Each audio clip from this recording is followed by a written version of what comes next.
but that's okay. I mean, there are certainly lots of very, very senior church people who do believe in evolution, and so there is a broad, I mean, there are those, and there are others who are not bishops, but who are scientists or also Christian, or also Jews, and who believe in evolution, but who think that the idea of God kind of intervening in this sort of conjuring trick way is rather blasphemous. I mean, I know evolutionist colleagues who are also devout Christians who think that it's to the greater glory of God to study the way science actually is, rather than to try to bring God in as a kind of magician who kind of, waves a wand and things happen. Yeah, Isn't that and rather I think, demeaning to I God? think, and that is a misinterpretation, misframing of what we believe.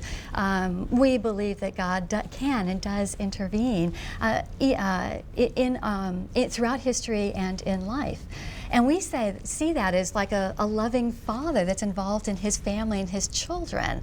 It's not that the father is dictating everything to his children, what they can and cannot do. As a Christian, I believe in free will, that God created us with the ability to make our own decisions. Some of those decisions are bad decisions, some are good. And so to say that God intervenes in our lives, even in the creation, well, perhaps even especially in the creation of our life, is reflecting a belief in a very loving God. Yes. And there are others who say that God set up the laws of physics, the laws of the universe, and he did it in such a cunning way that when the time came, evolution got going and eventually produced us. Isn't that a rather grand and noble vision of God? It is, and in fact, we believe that as well. We believe that science is unlocking the mysteries of the laws put in place by God, that God created this earth with certain laws like the law of gravity to allow it to function, and that science is actually is discovering and unlocking the secrets of the laws that God put in place. Among which are evolution, which follows from the laws of chemistry and physics under the right conditions. So, and that could be the working out of God's purpose, couldn't it? Couldn't evolution be the working out of God's purpose? And there are many people who do believe that God does use a form of creation where evolution is a part of that. The evolution of back up on that. That there are people, there are many people who do believe that God intervenes in this world and uses various laws like gravity or progression to create a more stable world, a better world. So I don't think that there is much, I don't think there should be as much dissension between our camps, that we can come to respect one another. In fact, we do. We respect evolutionists for their beliefs. What we would hope is that there would be as much respect on the evolutionist part toward us so that we could have a dialogue without being reduced to ad hominem attacks and accusing others of having hidden, secret, hostile agendas. I don't want to be respected for my beliefs. I want you to respect the facts. I want you to look at the facts. Don't respect me. I don't want respect. I want you to go to museums and look at the facts, and don't believe what you've been told that there is no evidence. Just go and look at the evidence. Yes, and then it's what not I would funny. say... I mean, really, go and... I've told you about hominid fossils. You can go and look at the evolution of the horse. You can go and look at the evolution of the early mammals. You can go and look at the evolution of fish. You can go and look at the transition from fish to land-living amphibians and reptiles. Any of those things you'll find in any good museum. Just open your eyes and look at the facts. And I would say open your eyes and see the communities that have been built by those who believe in a loving God who created each one of us. And what I find is that is the kind of world that most of us would want to live in, one in which there is a deep respect for other human beings because they are created by a loving God. However that creation came about, you could have your beliefs, we can have our beliefs, and both can be based on different, on evidence, even the same evidence. But I think fundamentally, where our differences come down to is whether there was a creator or whether there was not a creator. I liked one phrase you used there. You talked about the sort of society in which we wish to live. And I'll tell you quite freely that a society based upon Darwinian principles is exactly the sort of society I do not wish to live in. It would be a terrible society. It would be a sort of George Bush kind of society, if I can put it like that, or Margaret Thatcher kind of society. I do not wish to live in a Darwinian world.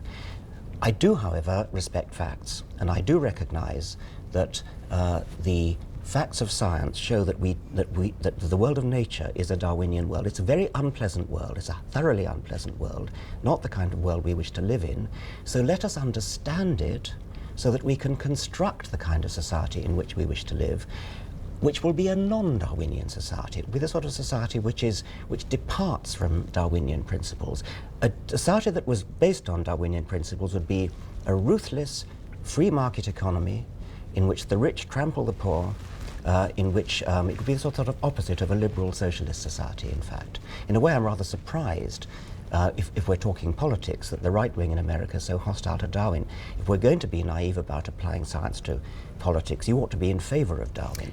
I'm against Darwin where politics is concerned, but you cannot argue with scientific facts. You actually helped to make my case quite well, and that is that a philosophy that is drawn out of Darwinism would be extremely brutal, and in fact has been. That has been the experience. I've just said that. I've agreed with that. And yes. That's why the societies that have been built on a viewpoint that God created each one of us, however he did it, that's part of the science of unlocking, of discovering how that was done. But recognizing that there is a loving creator helps to build a society that is more than just livable, but pleasant. At Concerned Women for America, we have state chapters and even more local chapters. And one of the things they've been involved in is the debate over teaching evolution or intelligent design in the schoolrooms. And the position we've taken is teach the controversy. Teach all the information, not just selected information that promotes one viewpoint, which most of the times that's evolution. But let's teach all the information so that the school children can learn how to think for themselves and come to their own conclusions. Nobody could possibly object to teaching children to think for themselves. I wish that were the case, that people would not object to teaching all the information or teaching children in a manner so they can think for themselves. But sadly, there's been a very heavy-handed effort in the United States to clamp down, not allow any teaching that is contrary to evolution, even to the point of court orders. When you say teach the controversy, it would be nice. I mean, of course, scientists teach controversies all the time. There's a lot of controversy in science. There's evidence on one side, there's evidence on the other side.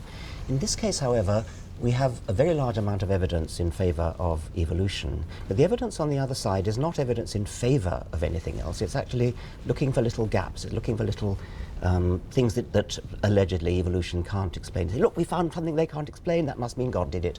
Doesn't sound like science, does it? That sounds like looking for gaps. If it's evidence, then scientists should be in favor of teaching evidence, even if they may discount the evidence, even if they think it's inconsequential.